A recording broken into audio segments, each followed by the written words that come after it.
due to the retiring partner in installment. Last video में हमने retiring partner का जो ड्यूज था उसे लोन अकाउंट में ट्रांसफर किया था। अब इस लोन अकाउंट में ट्रांसफर करने के बाद हम इसका पेमेंट कैसे करेंगे? एनुअली इंस्टॉलमेंट में पेमेंट करेंगे, हाफ ईयरली इंस्टॉलमेंट में पेमेंट करेंगे। तो उसके लिए हम एक लोन अकाउंट सीखेंगे। Okay, there is a problem. X, Y and Z were in partnership sharing profit and losses in the ratio of 3:2:1.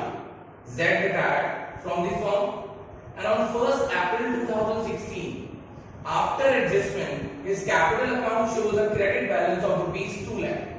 सारे एडजस्टमेंट करने के बाद adjustment regarding revaluation, goodwill, profit on revaluation, general reserve, इन सबको करने के बाद जो Z का ड्यूज आ रहा था वो आ रहा था 2 lakh. That is transferred to his loan account and on that date is to be paid in 4 equal annual installment, जिसका पेमेंट कैसे किया जाएगा? 4 इक्वल एनुअल इंस्टॉलमेंट में किया जाएगा along with interest at the rate of 10% per annum. हम लोग loan account सीखेंगे। Now this is the loan account, Z's loan account. जब हमने लोन जेड का जो ड्यूज है वो उसकी लोन अकाउंट में ट्रांसफर किया था तो हमने क्या जनरेट पास करी थी? Z's capital account debit to Z's loan account. तो इस हिसाब से हमारा जो Z's लोन है वो क्रेडिट होगा, उसके अपोजिट में आना होगा Z's कैपिटल। तो यहां पर आ जाएगा बाय Z's कैपिटल 2 लाख, क्योंकि the dues amount is 2 lakh which is given in the problem. Now the interest rate is 10%। 10% interest rate है हमारा, तो 2 लाख का 10% हो गया 20,000 और इसका टाइम पीरियड होगा जस्ट आफ्टर 1 ईयर, जस्ट 1 अप्रैल 2016 और ये हो गया मार्च 31 2017। 20,000 हो गया। अब आती है बात हमारी इंस्टॉलमेंट। हमें इंस्टॉलमेंट को जो पेमेंट करना है वो करना है 4 इयर्स। तो 2 lakh divided by 4, that means each year our principal amount will pay 50,000 along with the interest। तो 50,000 का प्रिंसिपल और 20,000 का इंटरेस्ट, हमारी इंस्टॉलमेंट का अमाउंट हो जाता है 70,000।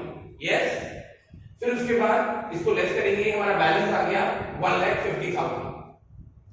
फिर 1,50,000 हमारा नेक्स्ट ईयर का स्टार्टिंग आ जाएगा अप्रैल 1 2017 बाय बैलेंस ब्रॉट डाउन 1,50,000। अब सेकेंड ईयर के इंटरेस्ट लगाएंगे, that will calculate on 31 March 2018 just after 1 year by interest account 15,000, 10% of 1,50,000। हमारा इंस्टॉलमेंट कितने का बनेगा? 50,000 principal amount plus 15,000 interest, total हो गया 65,000। बैलेंस बचेगा 1 लाख। कैरी ऑन करेंगे नेक्स्ट ईयर अप्रैल 1 2018 में बाय बैलेंस 1 लाख। फिर जस्ट आफ्टर 1 ईयर मतलब 31 मार्च 2019 को हम फिर इस पर 10% इंटरेस्ट कैलकुलेट करेंगे, दैट इज 10,000। हमारा इंस्टॉलमेंट कितने का बनेगा? सेम रेट 31 मार्च 2019 को 50,000 which is principal amount along with interest. तो हमारा इंस्टॉलमेंट कितने का हो गया? 60,000। बैलेंस बचता है हमारे पास 50,000। That will carry on the next year starting date पर 1 अप्रैल 2019 को 50,000 इंटरेस्ट आ गया 10% 5,000 जस्ट आफ्टर 1 ईयर सी 31 मार्च 2020। और अब हमारी इंस्टॉलमेंट बनती है 50,000 प्रिंसिपल अमाउंट और 5,000 रुपए हमारा interest. Okay, now the next topic, the amount due to the retiring partner in installment, that is same जो हमने लास्ट वीडियो में किया, but there is something different in this installment including interest.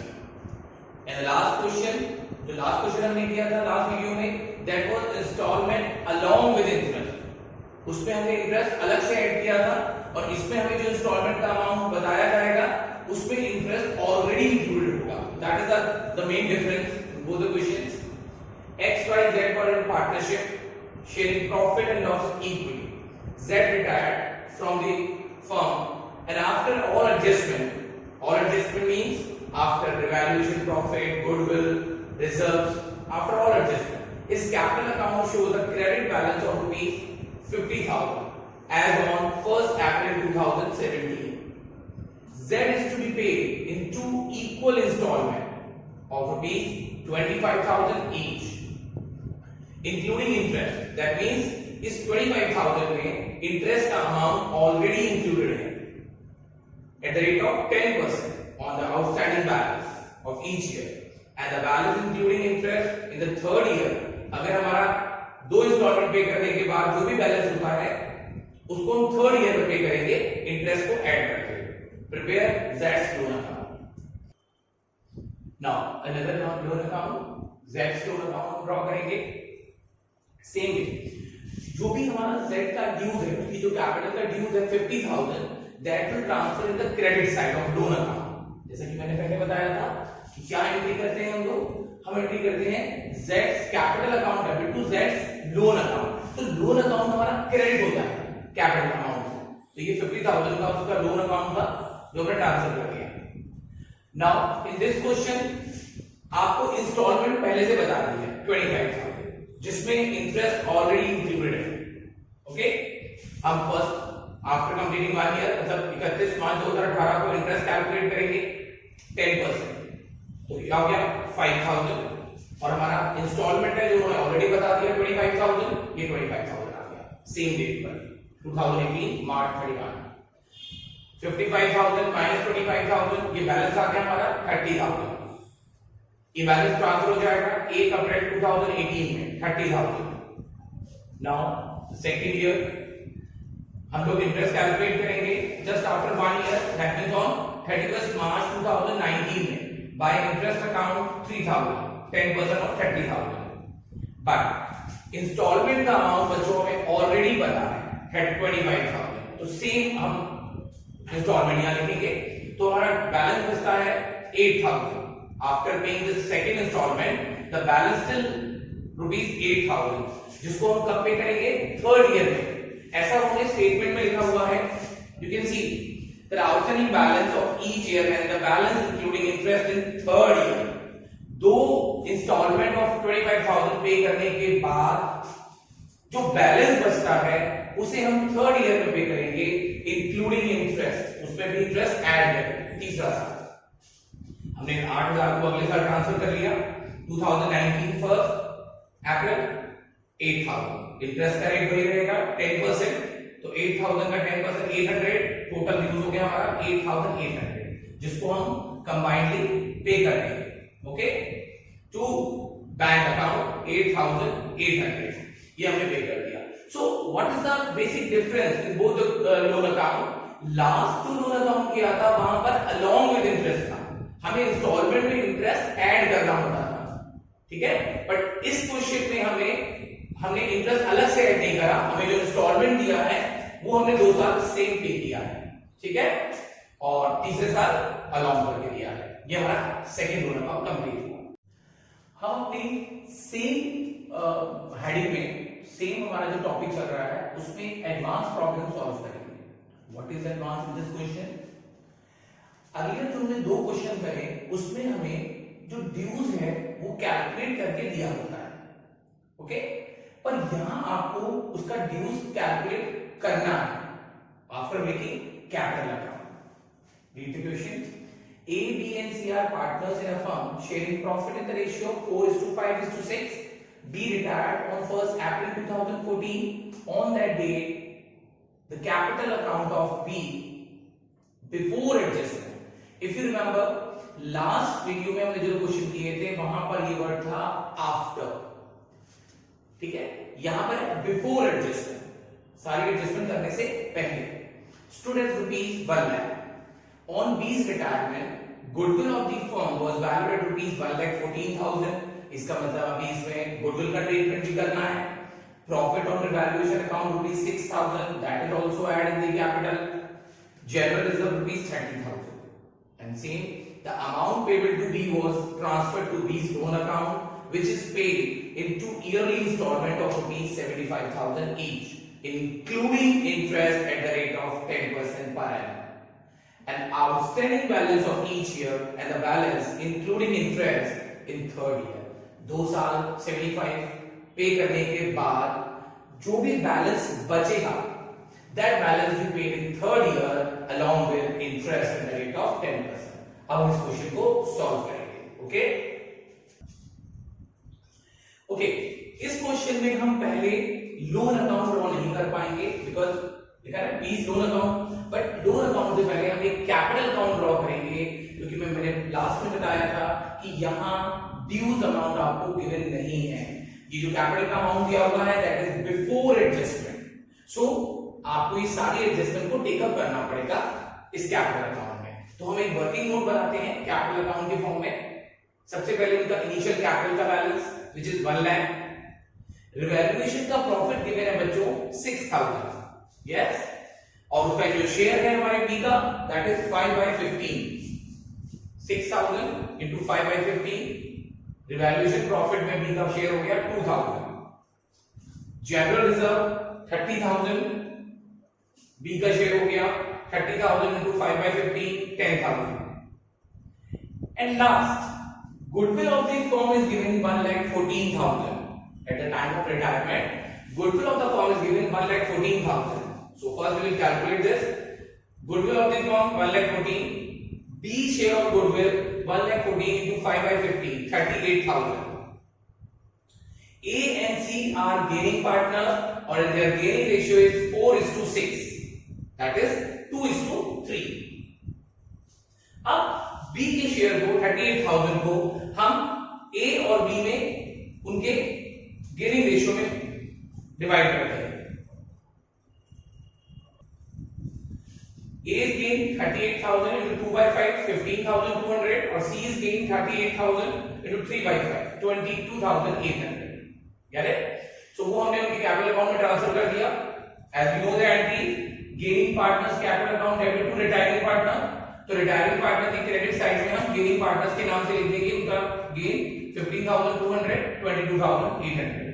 Total हो गया B का dues 1,50,000। You can see 1,50,000 that will transfer to B's loan account. अब हम loan account discuss करेंगे।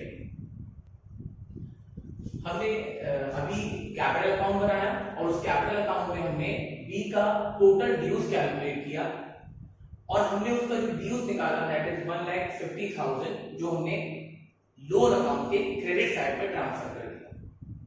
हर बार मैं आपको इस एंट्री को बताता हूं that is B's capital account debit to B's loan account. हमने कैपिटल का पैसा लोन में ट्रांसफर कर दिया। अपनी एक लायबिलिटी को खत्म कर दिया डेबिट करके और एक दूसरी लायबिलिटी अराइज हो गई बीस लोन के नाम से। ठीक है, तो ये बाय बीस कैपिटल 1,50,000 जो हमने कैपिटल अकाउंट में से यहां पे ट्रांसफर कर दिया। इस क्वेश्चन में भी जो हमारा इंस्टॉलमेंट का पेमेंट है that is including interest. That means आपकी जो इंस्टॉलमेंट बताई गई है क्वेश्चन में विच इज 75,000 जिसमें ऑलरेडी इंटरेस्ट का अमाउंट इंक्लूड है, आपको अलग से उसमें ऐड नहीं करना है। बाय इंटरेस्ट अकाउंट ये हम कब कैलकुलेट करेंगे? जस्ट आफ्टर 1 ईयर, 1 अप्रैल 2014, 31 मार्च 2015। एक साल बाद आपका जो इंटरेस्ट कैलकुलेट हुआ दैट इज 15,000, 10% है ना, 15,000। बच्चों ये जो इंटरेस्ट है हम उसको लोन अकाउंट में क्यों ट्रांसफर करते हैं? क्योंकि पहले हम इंटरेस्ट से अपने लोन अकाउंट को ड्यू करते हैं और उसके बाद फिर हम पेमेंट करते हैं। इंटरेस्ट पहले लोन अकाउंट में ट्रांसफर होता है। अगर मैं इसकी एंट्री आपसे डिस्कस करूं तो इंटरेस्ट की एंट्री क्या होगी?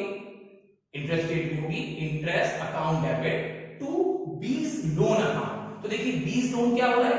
क्रेडिट हो रहा है, इस वजह से इंटरेस्ट यहां आ जाएगा। ओके, और जब हम P&L बनाएंगे तो हम उसकी एंट्री पास कर देंगे profit and loss account debit to interest.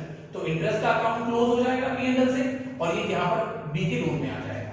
ठीक, फिर हमने यहां पर उसको पे कर दिया इंस्टॉलमेंट को to bank account 75,000 which is already given in equation. Installment का अमाउंट इसमें ऑलरेडी इंक्लूडेड, इंटरेस्ट इंक्लूडेड है। अगर हम इसको थोड़ा सा देखें तो ये हो जाएगा 15,000 का इंटरेस्ट और 60,000 का प्रिंसिपल जा रहा है इसमें। हमारा टोटल आ गया 1,65,000 माइनस बैलेंस आ गया 90,000 मार्च 2015। अब ये अगले साल ट्रांसफर कर देंगे हम अप्रैल 1 2015 बाय बैलेंस ब्रॉट डाउन 90,000। फिर हम इंटरेस्ट कैलकुलेट करेंगे 10%, 90,000 का 10% हो गया 9,000। ईयर एंड हो गया 31 मार्च 2016 को। अब हमारी दूसरी इंस्टॉलमेंट आएगी 75,000 की। देखिए यहां पर लिखा है 2 ईयरली इंस्टॉलमेंट, तो ये सेकंड इंस्टॉलमेंट हमारी 75,000 की गई, जिसमें ऑलरेडी इंक्लूडेड है इंटरेस्ट हमारा, और बैलेंस बचता है हमारा 24,000 ऑन 31 मार्च 2016 को। get it? तो हमने अकॉर्डिंग टू क्वेश्चन 2 साल कंटिन्यूसली 75 पे कर दिए। 75 पे करने के बाद अभी भी हमारा बैलेंस बच रहा है 24,000। ओके, जिसके लिए क्वेश्चन में ऑलरेडी मेंशन किया गया है outstanding balance of each year and the balance including interest in third year. और उसके बाद जो हमारा बैलेंस बचता है 2 साल बाद, वो सारा बैलेंस इंटरेस्ट को लगाते हुए हमें तीसरे साल पे करना है बच्चों।